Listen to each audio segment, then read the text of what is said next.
مرة اتخانقت مع حد، بس في دماغك بس. قعدت تتخيل الحوار وتألف ردود وكأنك بتكلمه فعلا. ممكن تكون بتعاني من حاجة اسمها متلازمة جوسكا. متلازمة جوسكا هي إنك تتخيل حوارات كاملة في دماغك مع أشخاص يمكن ما قالوش أي حاجة أصلا، لكن دماغك يفضل يعيد المشهد مرة ورا مرة.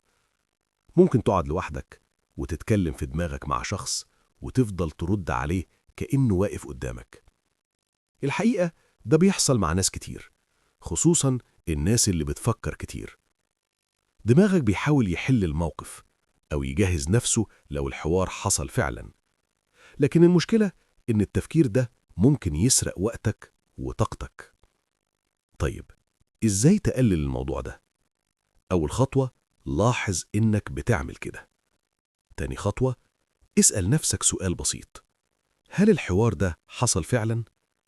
لو ما حصلش، يبقى دماغك بس اللي بيألفه. بعد كده حاول ترجع تركيزك للحظة اللي انت فيها.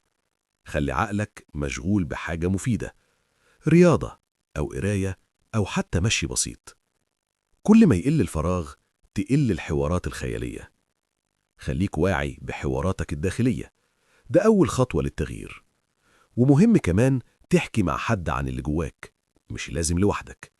ومع الوقت هتلاقي دماغك أصبح أخف وحواراتك الداخلية أقل. لو حصل معاك قبل كده، قول لنا في التعليقات، وما تنساش اللايك والاشتراك علشان تشوف فيديوهات أكتر.